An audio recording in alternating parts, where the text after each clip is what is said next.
Hello students, आज बच्चों हम बात करेंगे chapter 1 real numbers class 10th का। और इस चैप्टर में एग्जाम के पॉइंट ऑफ व्यू से हमें किस तरीके से प्रिपरेशन करनी है, इस पर ये वीडियो होगी। ये जो चैप्टर है, चैप्टर 1, इसमें क्या है, क्या क्या ऐसा है जो कि एग्जाम से रिलेटेड हो सकता है, जिसमें कि जो कि क्वेश्चन कुछ एग्जाम में जिससे रिलेटेड आते हैं, उसकी बात हम करेंगे इसमें। ठीक है, तो एक तरीके से ये क्या है कि एक रिवीजन, मान लीजिए कि इस चैप्टर का हम रिवीजन कराएंगे आपको, यानी क्या क्या इंपॉर्टेंट बात होगी, क्या क्या कंसेप्ट होगा, उस कंसेप्ट को हम कैसे अप्लाई करेंगे। ठीक है, तो पूरा चैप्टर इस वीडियो में हम आपको बताएंगे, एक फुल शॉर्ट देंगे इस चैप्टर की। और मुझे उम्मीद है कि अगर आप ये वीडियो पूरी देखोगे तो इस चैप्टर से रिलेटेड अगर कोई क्वेश्चन आता है तो मेरे ख्याल से एग्जाम में आप उसको कर पाओगे। अगर चैनल आपने नहीं सब्सक्राइब कर रखा है तो चैनल को सब्सक्राइब कर लें, वीडियो देखें। और बच्चों, वीडियो जब भी देखा करें तो पूरी वीडियो देखा करें। ऐसा नहीं कि आपने शुरुआत में देखी, जब तक कि कोई वीडियो का पूरा फॉर्मेट तैयार हुआ तब तक आपने जो है, जैसे क्लास में भी हम पढ़ाते हैं तो आपने देखा कि पहले बताएंगे कि किससे रिलेटेड चैप्टर है, क्या है इसके अंदर, उसके बाद ही तो चैप्टर आगे बढ़ेगा। तो जब भी आप वीडियो देखा करें तो क्या है कि वीडियो को कंप्लीट देखा करें ताकि आपको कुछ समझ में आए। तो अगर चैनल नहीं सब्सक्राइब कर रखा है तो चैनल को सब्सक्राइब कर लें, वीडियो देखें, अच्छी लगे लाइक करें, शेयर करें, कमेंट करें। और हम आपको बताते हैं इस चैप्टर के बारे में जो भी एग्जाम के पॉइंट ऑफ व्यू से रिलेटेड होगा। ठीक है, तो पहले थोड़ा सा कंसेप्ट की बात करते हैं। देखो बच्चों, इस चैप्टर में एक तो क्या है कि एक तो इक्विलेट्स डिवीजन लेमा है, इक्विलेट्स डिवीजन लेमा। लेमा हम वैसे किसको कहते हैं कि फंडामेंटल रूल हुआ करता है लेमा। ठीक है, इससे हम क्या निकालने की कोशिश करते हैं कि एचसीएफ निकाला करते हैं। क्या निकालते हैं? एचसीएफ निकाला करते हैं। दूसरा हमारे पास क्या है कि फंडामेंटल थ्योरम ऑफ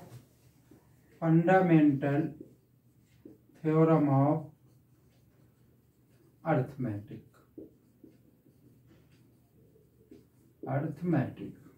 ठीक है, इसमें क्या होता है कि प्राइम फैक्टराइजेशन होता है, प्राइम फैक्टराइजेशन, जिससे हम क्या करते हैं कि एलसीएम और एचसीएफ दोनों निकाल सकते हैं। इससे रिलेटेड कुछ वर्ड प्रॉब्लम भी हुआ करते हैं, तो 1 बाय 1 हम डिस्कस करेंगे। तीसरा क्या होगा कि इर्रेशनल नंबर्स।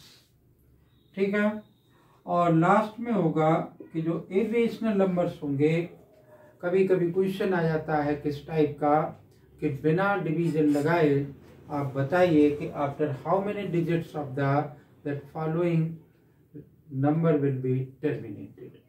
ठीक है, तो हमें पता करना पड़ेगा कि रेशनल है कि इर्रेशनल है। इर्रेशनल तो कभी टर्मिनेट ही नहीं होगा, तो जो भी रेशनल नंबर दे रखा होगा तो एक नंबर में क्वेश्चन होता है।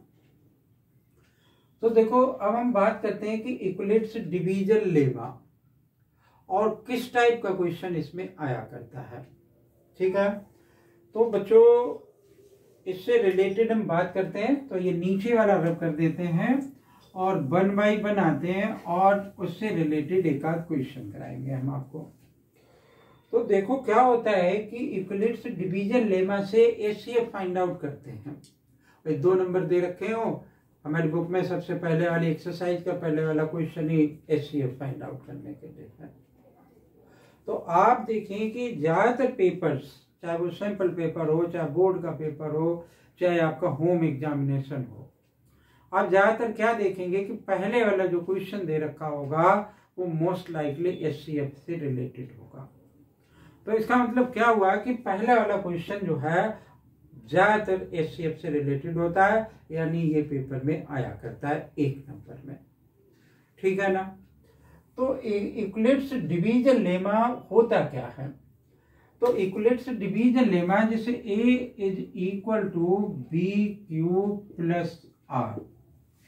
ए यहाँ पर क्या है? डिविडेंड है, बी क्या है? डिवाइजर है, क्यू क्या है? कोसेंट है, और आर क्या है? रिमाइंडर है। ठीक है ना। इसके साथ में कंडीशन क्या होती है, उस कंडीशन को अभी हम सेटिस्फाई करेंगे कि ये कंडीशन हुआ करती है। तो ए बी क्यू आर सारे इंटीजर्स हैं, पॉजिटिव इंटीजर्स हैं या कोई नंबर्स हैं। ठीक है ना। तो इससे एचसीएफ कैसे निकलता है? मतलब एचसीएफ निकालने के लिए हम कह रहे हैं ना कि इसको एचसीएफ के तौर पे इस्तेमाल करते हैं। ठीक है। तो देखो A is equal to B Q plus R. एक बात आसानी से आप देखो कि जैसे मैंने यहाँ पे लिखा, क्या लिख लिया कि 5 लिख लिया और 2 से डिवाइड कर दिया। तो 5 डिविडेंड है, 2 डिवाइजर है, और 2 हमारा 2 टाइम्स चला जाएगा, तो 2 कोसेंट हो गया और 1 रिमाइंडर हो गया। अगर डिवीजन एल्गो अर्थमेटिक के हिसाब से लिखें तो क्या होता है कि dividend is equal to divisor multiplied by quotient और प्लस रिमाइंडर। यही बात तो ये लिखी हुई है, यानी a equal to 5, b equal to 2 और q is equal to v2 और r रिमाइंडर हो गया 1। तो अब इस कंडीशन को आप देखो कि हो सकता है कि ये कंडीशन भी कई बार दे रखी होती पेपर में कि यूक्लिड डिवीजन लेमा की कंडीशन बताओ। तो वो कंडीशन में कहीं इक्वल का साइन यहाँ दे देता है, कहीं यहाँ दे देता है, कहीं कहीं नहीं देता है। ठीक है। तो इस तरीके से 4 ऑप्शन वो बता देता है।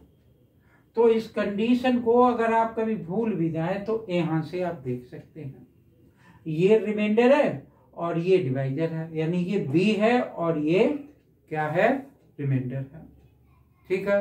तो देखो बच्चों, रिमाइंडर हमेशा इससे छोटा ही तो होगा। रिमाइंडर ये वाली वैल्यू अगर यहाँ पे 2 होता तो वो एक बार और डिवीजन चला जाता है, ऐसा ही तो है।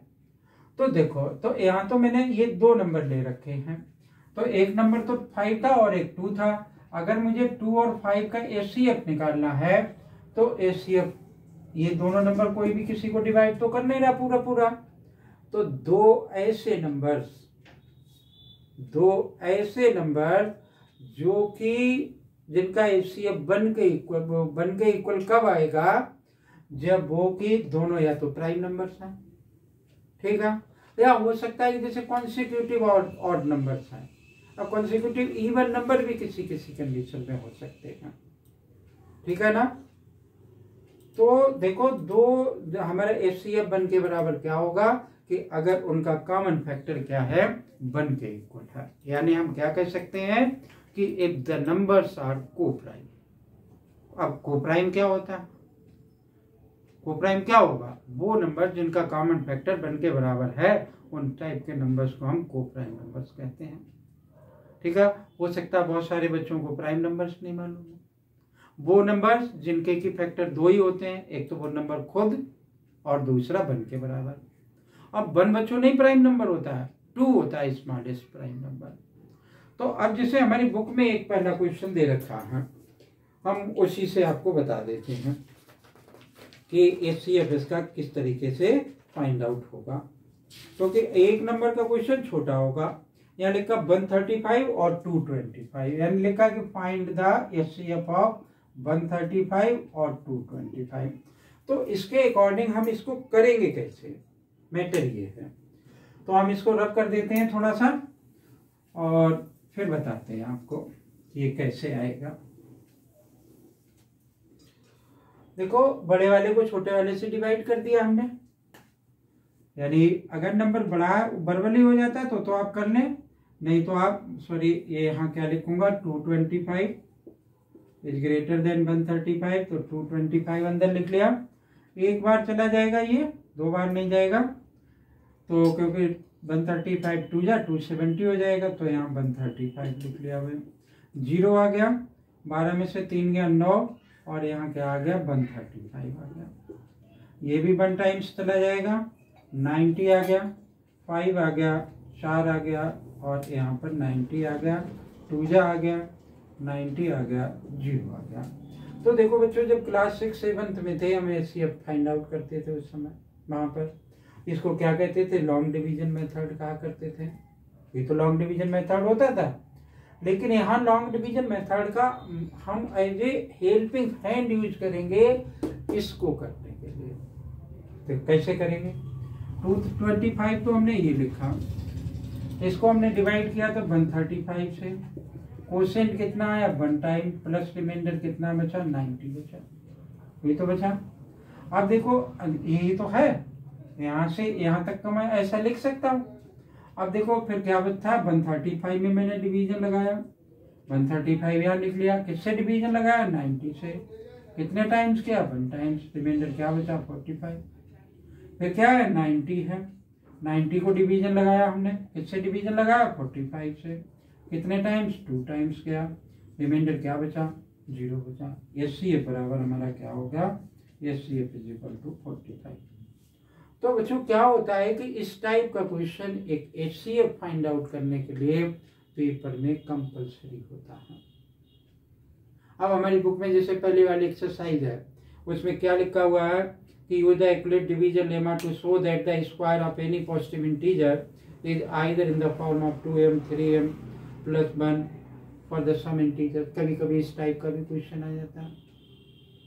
तो अब एक बात ध्यान रखनी, जैसे वर्ड प्रॉब्लम भी यहाँ पर दे रखा है कि एन आर्मी कंटिंजेंट द 660, कभी कभी वर्ड प्रॉब्लम आ जाता है। तो आपको वर्ड प्रॉब्लम अब यहाँ पे ऐसे करने की जरूरत नहीं, क्या है उसका क्लू क्या है कि अगर उसमें लिखा हुआ है कि मैक्सिमम कहीं पर भी पूछा गया है, आप समझ लो कि HCF निकालना है उसमें, और कहीं पर भी उसमें मिनिमम पूछा गया है तो मान लो कि LCM फाइंड आउट करना है। क्या फाइंड आउट करना है, ये HCF है, डॉट लगा हुआ था, ठीक है। अगर मैक्सिमम पूछा गया HCF निकालो, अगर मिनिमम पूछा गया LCM निकालो, ठीक है ना।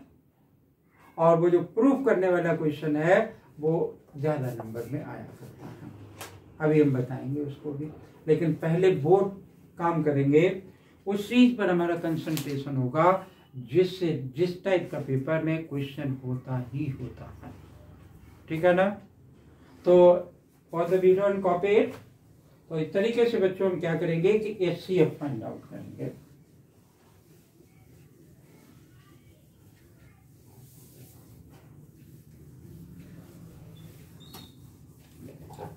अब हमने बात की फंडामेंटल थ्योरम ऑफ अर्थमेटिक, मतलब इसमें दूसरा टॉपिक है कि fundamental theorem of arithmetic, fundamental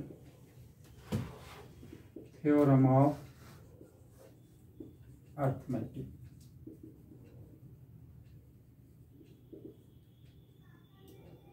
ठीक है, देखो फंडामेंटल थ्योरम ऑफ अर्थमेटिक क्या कहता है बच्चे। कभी कभी एक नंबर में, जैसे अब इस साल से सिस्टम में थोड़ा सा चेंज हो गया कि 1 वर्ड का क्वेश्चन होगा, MCQ केस स्टडी में होगा, ठीक है ना।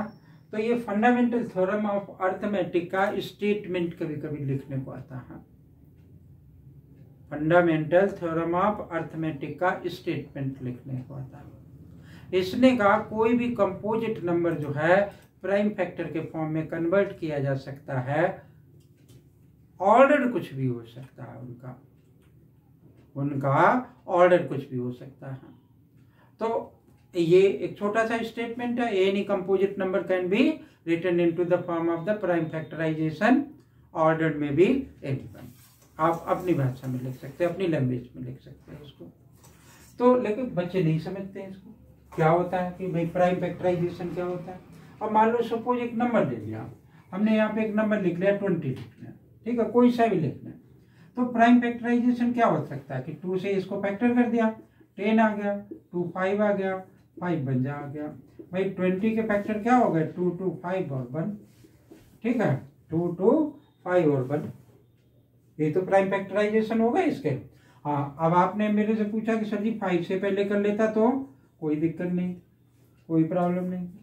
तो ये मेरे फंडामेंटल थ्योरम ऑफ अर्थमेटिक में क्या कह रहा है, ये हमेशा यही रहेंगे, आप चाहे जैसे फैक्टर कर लो इनको, उसको हम क्या कहते हैं प्राइम फैक्टर्स कहते हैं। क्या कहते हैं प्राइम फैक्टर्स क्या कहते हैं, ठीक है। ऑर्डर इनका इधर उधर कहीं पर भी हो सकता है।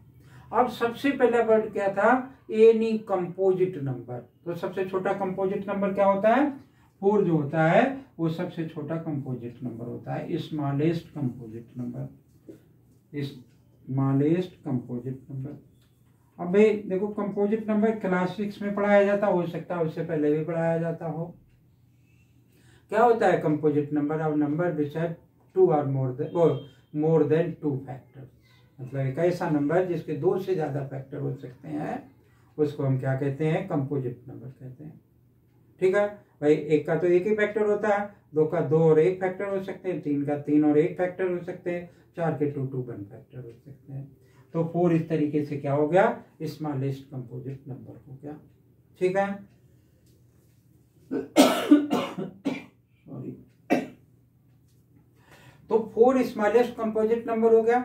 तो ये फंडामेंटल थ्योरम ऑफ अर्थमेटिक बच्चों कहाँ यूज हम करेंगे, एलसीएम निकालने के लिए यूज करेंगे।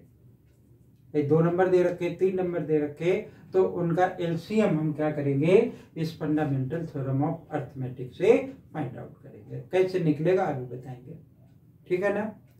अब देखो हमने कहा कि एलसीएम एक तो निकाल सकते हैं, एक हमारी बुक में क्या दे रखा है एक फैक्टर ट्री बना हुआ है, तो हो सकता है एक नंबर में कोई फैक्टर ट्री आ जाए बनाने के लिए। फैक्टर ट्री तो हम क्लास वो छोटी सी क्लास में बनाया करते थे कि नंबर को मल्टीप्लाई करते हैं। सपोज कर लो कि जैसे क्या दे रखा है यहाँ पे 30 दे रखा है, भाई 30 का क्या फैक्टर हो सकता है कि 2 फैक्टर हो सकता है, और इसको 15 हो गया। 2 के तो और फैक्टर होंगे नहीं, 15 का फैक्टर क्या हो सकता है 3 और 5 फैक्टर हो सकता है। ये क्या होगा एक सिंपल सा फैक्टर ट्री होगा। अब उसने क्या किया कि एक तो यहाँ पे ऐसे बॉक्स बना दिया कि ब्लैंक भरो, ठीक है, एक यहाँ पर बॉक्स बना दिया कि ब्लैंक भरो, ठीक है। तो फिर उस केस में आप कैसे भरोगे, भाई 15 के फैक्टर किए तो 3 से 5 को डिवाइड किया, वो 5 से 3 को डिवाइड किया 3 आ गया। यहाँ पर क्या आएगा इन दोनों का मल्टीप्लीकेशन, मल्टीप्लाई कर दिया यहाँ पर आ गया। तो इस तरीके से क्या बन जाएगा ये फैक्टर ट्री बन जाएगा, ठीक है। इसके अलावा जब एलसीएम और एचसीएफ हमें गिवन है तो हमारे पास क्या होता है कि फार्मूला और होता है कि LCM multiplied by HCF is equal to product of 2 numbers, product of 2 numbers, ठीक है ना। तो ये कभी कभार वेरिफिकेशन के लिए आता है, हमारी बुक में भी एक आध क्वेश्चन इस टाइप का दे रखा है, ठीक है ना। तो चलते हैं और आगे की तरफ कि इस फंडामेंटल ऑफ थ्योरम अर्थमेटिक से रिलेटेड किस टाइप का क्वेश्चन होगा उसकी बात करेंगे हम।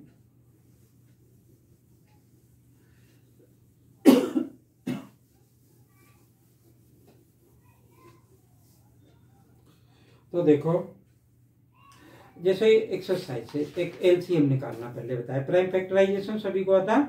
कह रहा है कि find the LCM HCF of the following numbers, following pair of integers and verify the LCM HCF as the product of 2 numbers 26 और 91, 26 और 91।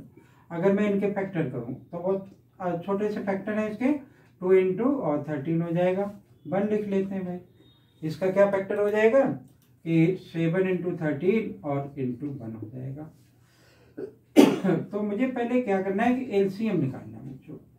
एलसीएम जब निकालना हो तो जो भी कॉमन है उसको आप क्या करो कि एक बार लिख लो, और बाकी जो भी बचा हुआ है 2 और उसको एक बार लिख लो, 2 इंटू 7 इंटू 1 लिखे या नहीं लिखे।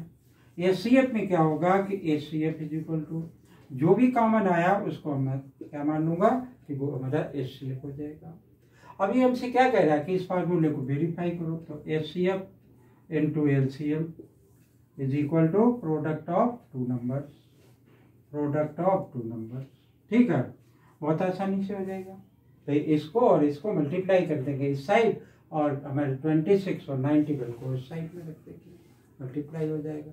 कभी कभी क्या होता है कि उसने एलसीएम दे रखा, एचसीएफ दे रखा, एक नंबर नहीं दे रखा, कह रहा कि वो नंबर फाइंड आउट करो, उसको एक्स मान लो। ठीक है, तो उस केस में ये दोनों यहाँ आ जाएंगे और एक एक्स लिख लिया और दूसरा नंबर मुझे दे रखा। कभी कभी दो नंबर दे रखे हैं, एचसीएफ दे रखा, कह रहा है एलसीएम फाइंड आउट करो, तो प्रोडक्ट ऑफ टू नंबर से क्या होगा, एलसीएम से डिवाइड कर देंगे हम उसको, एचसीएफ आ जाएगा। ठीक है ना, तो वो एक सिंपल सी इक्वेशन बन जाएगी और इस तरीके से एलसीएम और एचसीएफ फाइंड आउट किया जा सकता है। ठीक है, लेकिन ये उतना इम्पोर्टेंट नहीं है जितना कि आगे हमारी एक्सरसाइज में क्वेश्चन दे रखा है, वो उसको हम करके बताते हैं। हो सकता है कि वो इस साल पेपर में भी आए।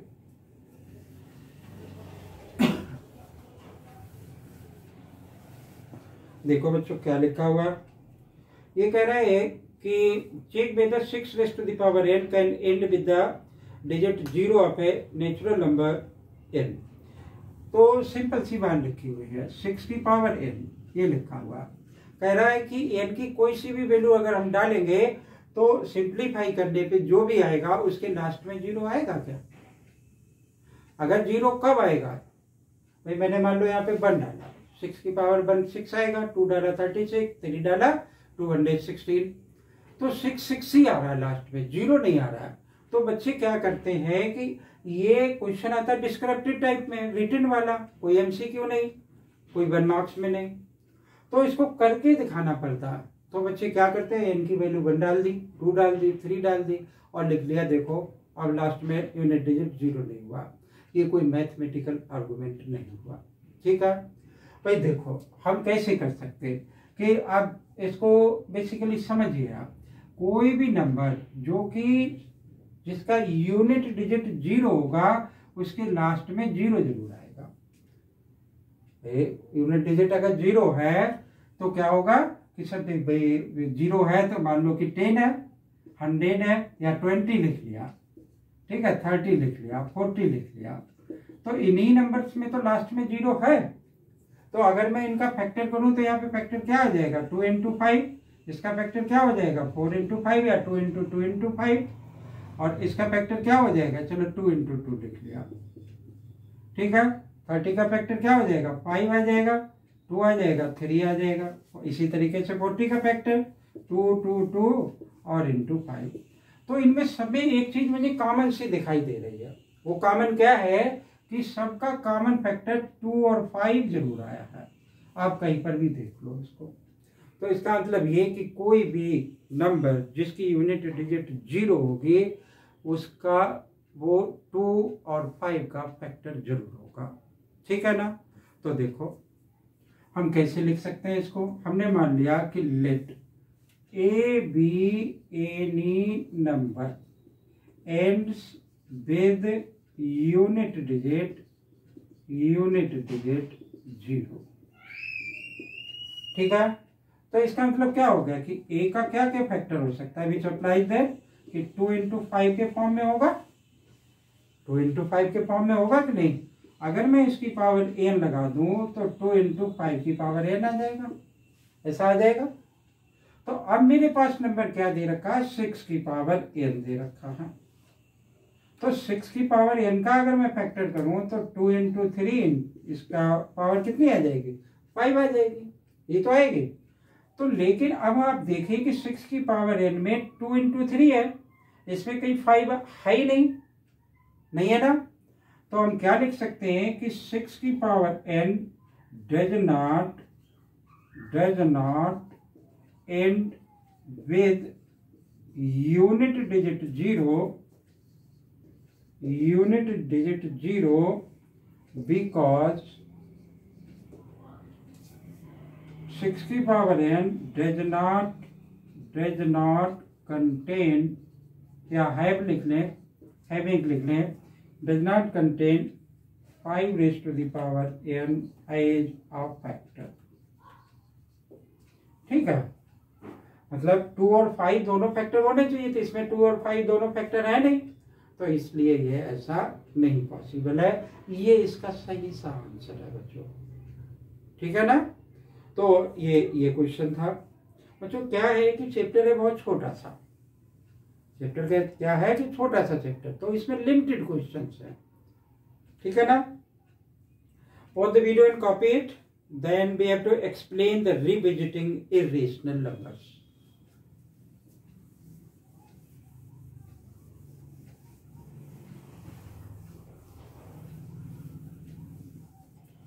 तो रिविजिटिंग इरेशनल नंबर्स में एक कंसेप्ट है, क्या है वो जानते हैं।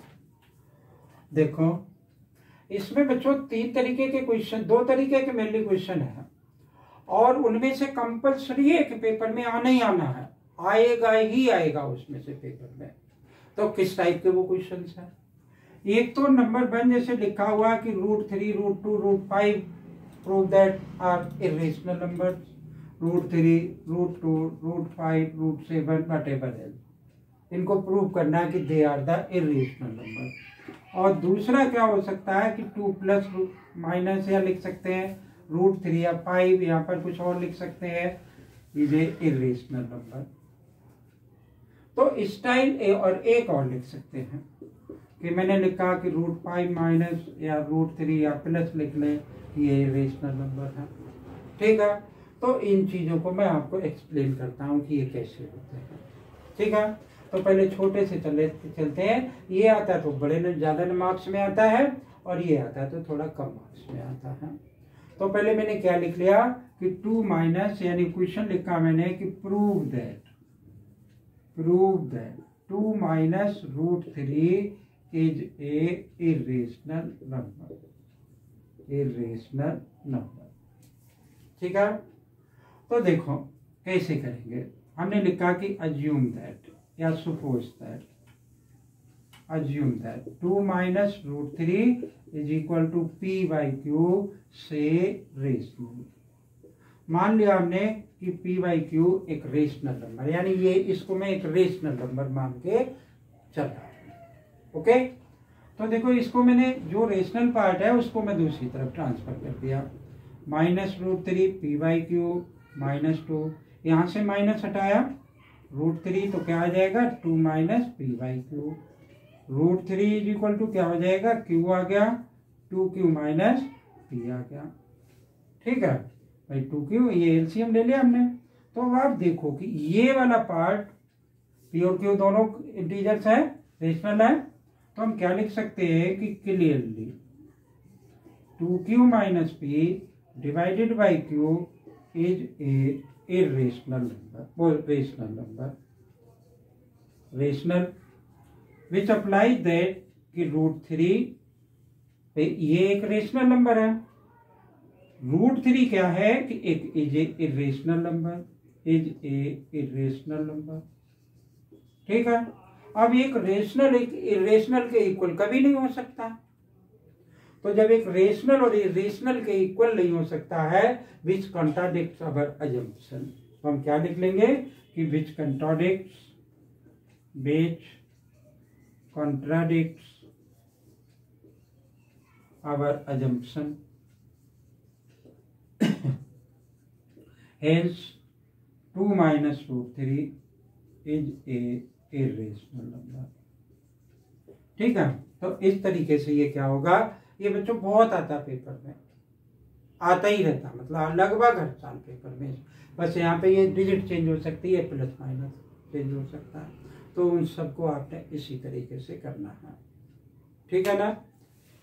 अब बात करते हैं इसकी, ये क्या लिखा √5 प्लस √3, थोड़ा सा चेंज है, बाकी ऐसे ही होगा। √5 plus √3 is equal to p/q से रेशनल, इसको भी हमने क्या मान लिया कि एक रेशनल है। दोनों तरफ स्क्वायरिंग कर दो, स्क्वायरिंग बोथ साइड्स। ठीक है, इसका स्क्वायर ए प्लस बी का होल स्क्वायर का फार्मूला लगा देंगे, तो इसका स्क्वायर क्या हो जाएगा 5 आ जाएगा, इसका स्क्वायर क्या होगा 3 और 2 रूट क्या आ जाएगा 10 आ जाएगा, p/q आ जाएगा। ठीक है, 5 और 3 कितना हो गया 8 हो गया, 2 रूट 10 हो गया, p/q हो गया। अब देखो ये नंबर किसके फॉर्म में आ गया, ऐसे ही आ गया, तो 2 root 10 is equal to p/q और माइनस का 8। ठीक है, 2 रूट 10 इज इक्वल टू क्या आ जाएगा p माइनस 8q, और ये 2 यहाँ से हटाया फिर मैंने और नीचे 2q आ गया। अब ये कैसा आ गया रेशनल आ गया, और ये कैसा है इरेशनल है। एक रेशनल इरेशनल के इक्वल कभी नहीं हो सकता। तो लेकिन ये बात लिखनी पड़ेगी आपको, ऐसा नहीं कि आप नहीं लिखे, ये लिखनी पड़ेगी आपको, ठीक है ना। तो ये कैसा नंबर हो जाएगा, इरेशनल नंबर हो जाएगा। अब हम बात करेंगे इसकी, ठीक है। √3, √2, √5 they are the irrational number. तो कैसे हम इसको करेंगे, pause the video and copy it.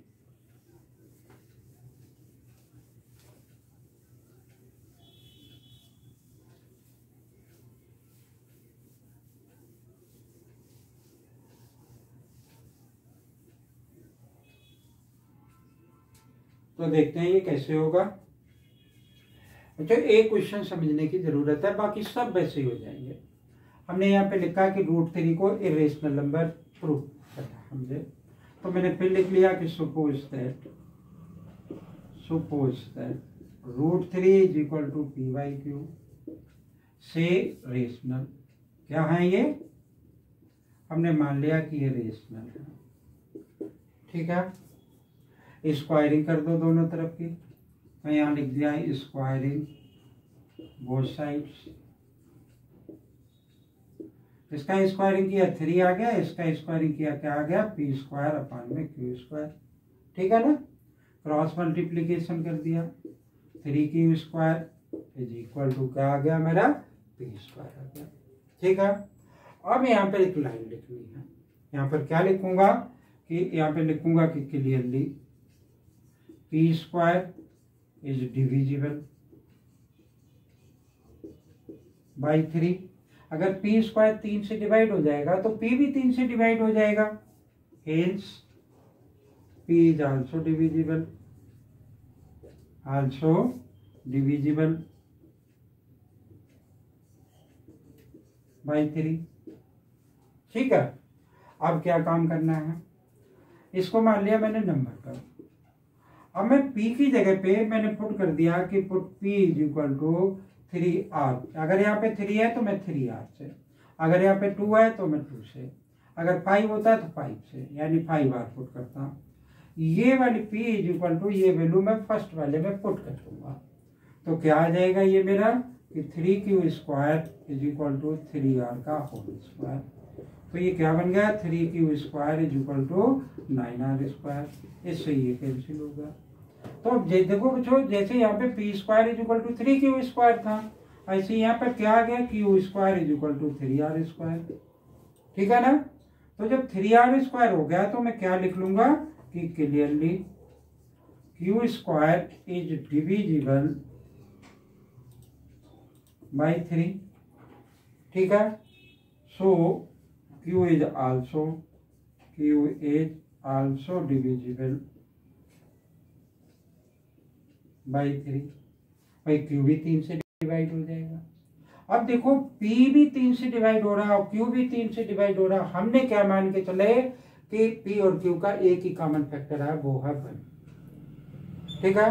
तो अब हम क्या लिख सकते हैं कि विच अप्लाई दैट कि p and q are not coprime, ऐसा लिख सकते हैं। या हम क्या लिख सकते हैं कि having common factor other than 1, ठीक है ना। तो हमने तो इनको को-प्राइम मान रखा है और यहाँ पर आ रहा है कि ये को-प्राइम नहीं है, तो ये हमारी बात को क्या कर रहे हैं, कॉन्ट्राडिक्ट कर रहे हैं। तो हम क्या लिख लेंगे कि विच कॉन्ट्राडिक्ट्स, यहाँ लिख लेते हैं कि विच कॉन्ट्राडिक्ट्स our hypothesis या assumption, ठीक है। hence √3 is a irrational number, ठीक है ना। तो इस तरीके से बच्चों ये क्वेश्चन हो जाएंगे।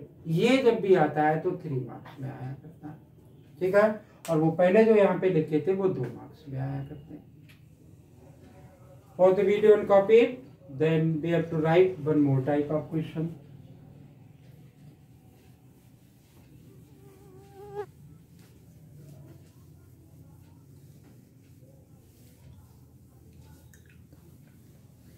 तो देखो आगे क्या लिखा हुआ है कि क्लास 9th में भी था कि बिना एक्चुअल डिवीजन लगाए हम पता करें कि ये नंबर जो है टर्मिनेट हो जाता है या नहीं हो जाता। जैसे भाई कोई रेशनल नंबर है पी बाई क्यू, ठीक है, ये रेशनल कब होता है कि जब मैं उसको पी बाई क्यू के फॉर्म में नहीं लिख सकता हूँ, उसको पी बाई क्यू के फॉर्म में नहीं लिख सकता हूँ। तो देखो ये रेशनल होने की और भी कंडीशन हो सकती है बिना डिवीजन लगाए। अगर q का फैक्टर इस तरीके से 2 की पावर m मल्टीप्लाइड बाई 5 की पावर m, अगर q का फैक्टर इसके फॉर्म में है तो आप मान लो कि ये नंबर टर्मिनेट हो जाएगा। ठीक है, ये नंबर टर्मिनेट हो जाएगा और क्या होगा कि ये रेशनल नंबर होगा। ठीक है ना, और फिर मुझे उसका डेसिमल एक्सपेंशन निकालना होगा। तो बच्चों देखो डेसिमल एक्सपेंशन, सपोज करो कि मैंने एक एग्जांपल लिख लिया कि 3125 और मैंने कहा कि बिना डिवीजन लगाए बताओ कि ये कितने डिजिट्स के बाद टर्मिनेट हो जाएगा, कितने डिजिट्स के बाद में टर्मिनेट हो जाएगा। तो आपको कुछ नहीं करना है, आपको क्या करना है कि जो डिनोमिनेटर में है उसके फैक्टर कर दो। अगर आप इसके फैक्टर करोगे तो ये क्या फैक्टर आ जाएंगे, 3125, 5 6 30, 5 2 जा और ये आ गया। ठीक है, 5 125 आ जाएगा। क्या बन गया ये 525, 5 आ गया, 5 आ गया। ठीक है, तो 5 बन जा गया। तो इसका अगर हमने फैक्टर किया तो ये आया 1 डिवाइडेड बाई कितने बन गए, 5 की पावर 5 आ गया। अब इसमें डिवीजन अगर मैं इसका लगाता हूं तो बहुत टाइम मुझे कंज्यूम होता है, क्वेश्चन आएगा 1 नंबर में। तो उस केस में हम क्या करेंगे, जितनी भी पावर 5 की है यहाँ पर उतने ही 2 से मैं मल्टीप्लाई कर दूंगा, 2 की पावर 5।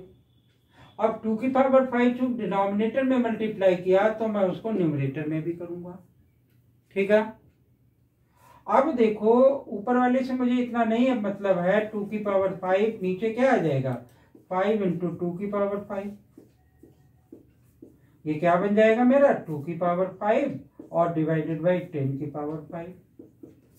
ठीक है, अब 2 की पावर 5, अब ये 5 डिजिट के बाद यानी डेसिमल के 5 डिजिट के बाद ये क्या कर जाएगा, टर्मिनेट हो जाएगा। बिना डिवीजन लगाए इस तरीके से ये किया जा सकता है। ठीक है ना, तो इस तरीके से अब जैसे हमारी बुक है इसमें कुछ एक इस टाइप के क्वेश्चन दे रखे हैं। कह रहा है कि यहाँ दे रखा है कि 7/80, 7/80 कह रहा है कि बिना डिवीजन लगाए आप बताओ कि ये डेसिमल के कितने डिजिट के बाद टर्मिनेट हो जाएगा। क्या करना है, मैंने 80 का फैक्टर कर देना है। 80 कैसे फैक्टर होगा, वर्बली भी हो सकता है। ठीक है, तो 80 का हम फैक्टर करेंगे तो नहीं मालूम तो ऐसे ऐसे लिख करके कर लिया, 240 आ गया, 220 आ गया और 210 आ गया और 25 आ गया। ठीक है, तो क्या बन गया हमारा 2 की पावर 4 और 5 की पावर 1। मैंने आपको यहाँ पर क्या बताया कि दोनों बराबर हो जाने चाहिए, तो यानी 5 की पावर भी 4 होनी चाहिए। तो इसका मतलब मुझे क्या करना पड़ेगा, 2 की पावर 4 इंटू 5 की पावर 4 और एक 5 था, 5 की पावर 3 से मैं यहाँ पर भी मल्टीप्लाई कर दूंगा। तो 5 वो डेसिमल के 4 डिजिट के बाद ये क्या कर जाएगा, टर्मिनेट कर जाएगा। ठीक है ना, तो इस तरीके से बच्चों ये क्या होगा कि क्वेश्चन हो गए विदाउट डिवीजन लगाए।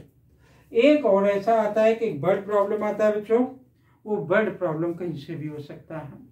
ज्यादातर क्या होता है कि उसमें एचसीएफ या फिर एलसीएम फाइंड आउट करना होता है।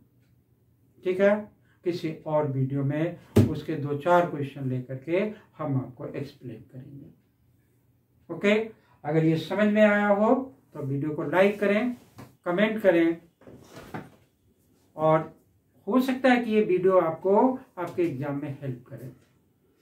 थैंक यू, जय हिंद।